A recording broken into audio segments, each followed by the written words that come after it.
questions. You could be D, which is dynamic, task-oriented, or I, which is influential and people-oriented, S, which is stable and supportive and sustainable, which is, S is a little bit of both retreat. We kind of people-oriented, but we could also be a little task-oriented. And C, that is also very cautious and very much task-oriented, detailed. And therefore, when you do the analysis, there's a combination. It could be 1 or 2 or 3, and high and low, and then it's very designed or defined for your personality type. So when you offer this DISC analysis inside of a team or organization, what's the impact? What's the aha for them? It is. I'll tell you on the pre-side is, my goodness, how did they know this is me? How did they know? I answered a few questions. How did they get that? And then he went back and said, you know, as a boy, and he was there, but he was in total agreement. This is really me from childhood. This is me. And then the next thing that happens is that now I talk about giftedness. That's God's gift to you. So therefore, how are you using this gift to move forward? I say, well, that's the most important leadership tool. I is influential. That's a natural leader. How are you going to use this to move forward? It's for him to get so confident and so comfortable, and then began taking his decisions. And what we do at that point is that we start doing an analysis on the institution. What's the vision? First of all, what's your personal vision?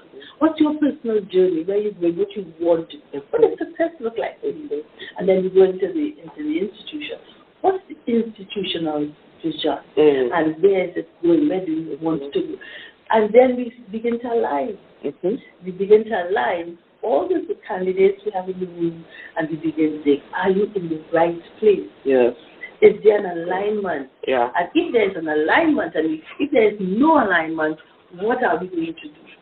Are we going to make a change to the institution? Are we going to make a change to you?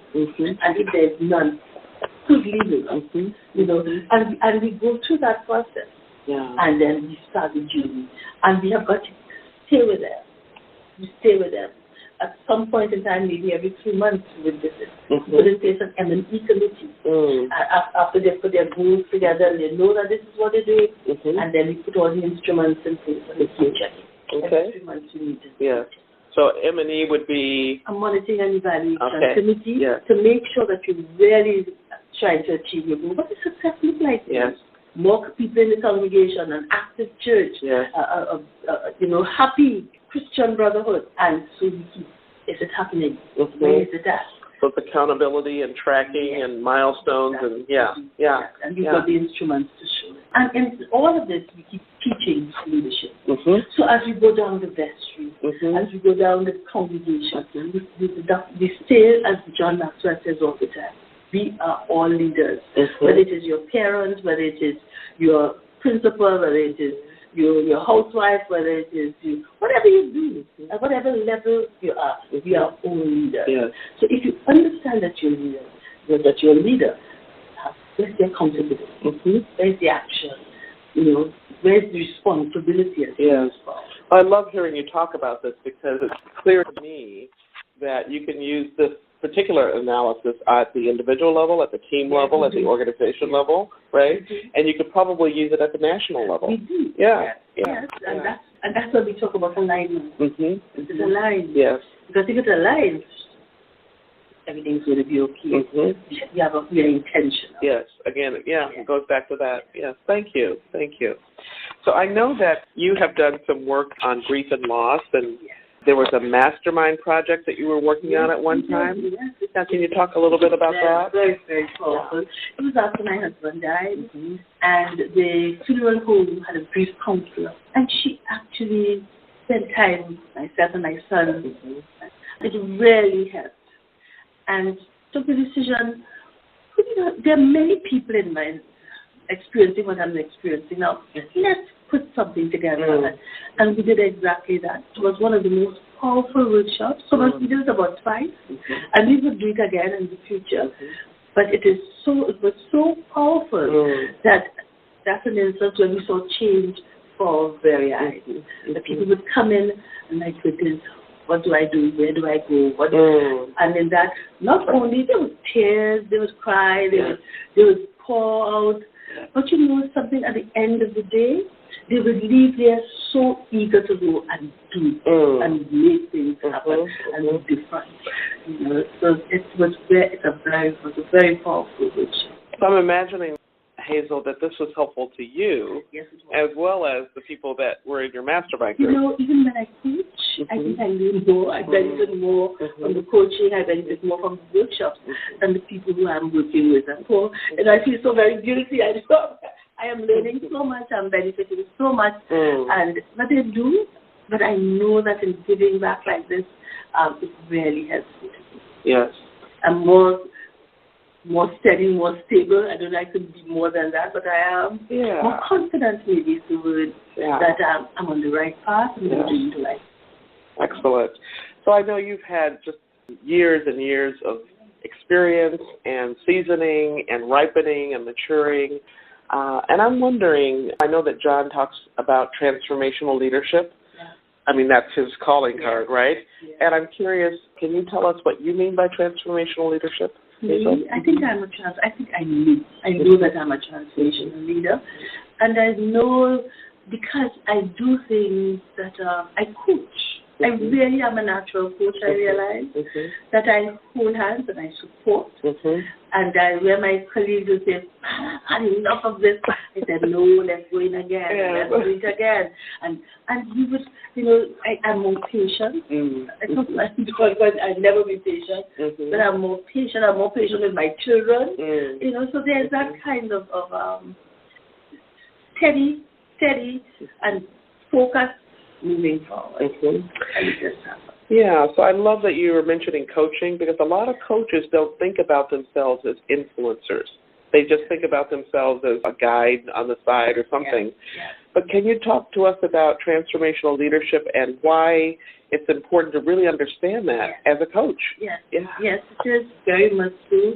I like what you said there, as not as influencers, but you know, maybe to explain it, I don't tell them what to do. I don't tell them what to do. I let them talk. They talk a lot. I don't talk much. They talk a lot. When they talk a bit, I give them a story. I put on my mentorship hat. I say, could I change hat? They know me for that. Could I change hat? Could I put on my mentorship? They say, yeah, you put on your hat. You go ahead, put on the hat. And then I would give a story. But just to give a story, and I would explain something. Sometimes I've read somewhere. I'm an avid reader. So I read a lot. I do a lot of the documentaries, audio. So I can always find a story that is relevant. And then I withdraw again, and then they go on. I find that this assessment, and I also do a game of which animal am I. Those are very fun games, but they're deep. And you know, I realize I'm a penguin, but it says so much about you. And then they say, my goodness, it's that sense of seeing yourself for the first time. And I keep coaching all the time. When you're in the frame, you don't see the picture. When you're in the frame, you don't. I sometimes need people to honestly say, hey, you know, maybe you need to look at that picture again. And they come to terms with that. This is who I am. This is what I am. So therefore, how are you going to move forward? And that's the meaning of the put it there. Yeah, I love what you say about you can't see yourself when you're in the frame. Yeah, so that's why you need a coach, right, to help you see your picture. To mirror back to you. Let's just asking questions. How did you? So what did you do? I call it W to the fifth power and H. Who, what, why, when, where, and how. And those are the questions I ask. So what is that? So who did that? Why? I don't use why too much. I do every now and then. What's your why? And then how? What are you going to do? And they go deep in, and they see them coming back up with their hands. Because I realize when they do that, they follow through. Because that's what they want to do. That's the want. And then you know something, I'm going to go ahead and do it. So I love your approach to coaching. there are various approaches to coaching, but you sound like you help that person navigate and discover and excavate what they already have within them, and you kind of help them lift it up. I'm guided by Christian Simpson. Yes. All right. Yes. I'm really, I see it as well. Mm-hmm. I see it. It's very, very listening. Mm-hmm. Yeah. Listening. Yeah. Yeah. Good. Wow. This is So, can you tell us about anything right now that you're working on, Hazel, that you're excited about or that you want our listeners to know about? The church, one that 4 years. It's 4 years, but it's still exciting and it's still fresh because I'm seeing it happening. That church actually is carnival, and carnival is not supposed to be pagan or whatever. That church actually launched a carnival band.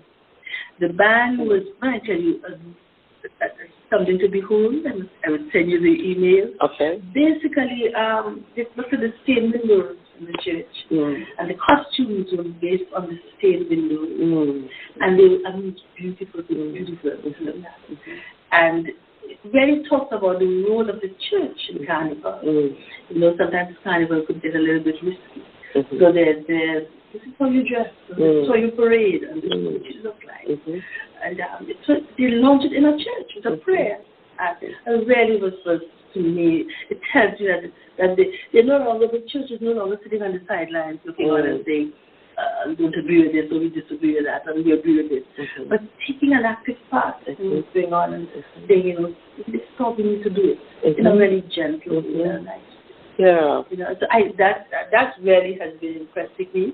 And one of the things I do is I coach leaders. So that whichever organization we're working, whichever institution we're working in, there's always be a group of an executive team that we actually do one-on-one coaching.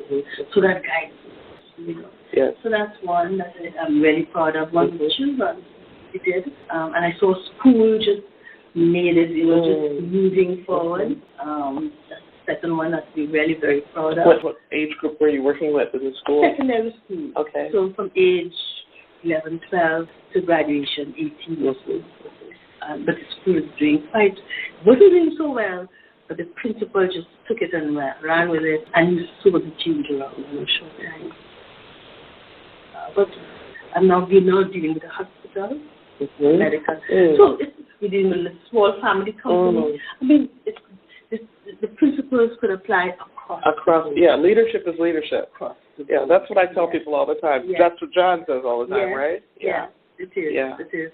So then people say, are you really doing NGOs or are you non-profits? Or no, anybody who comes to us and is anybody who's in need, and be with them. Jesus.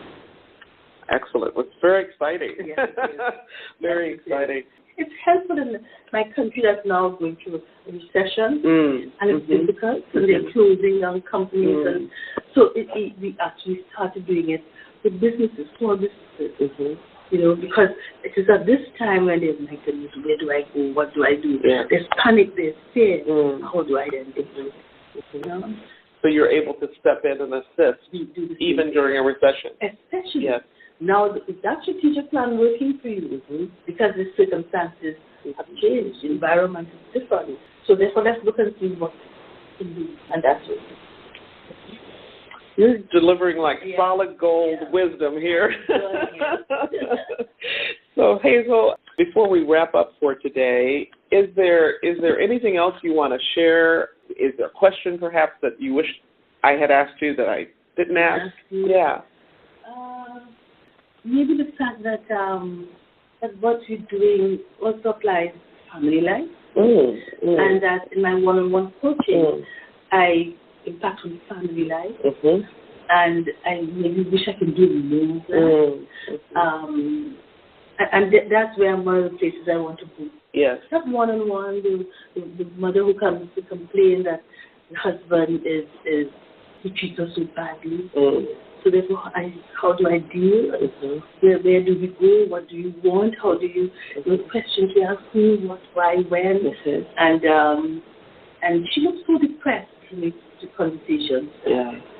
And at the end of the day, in the last session we had, she said, "You can't believe how he's so different."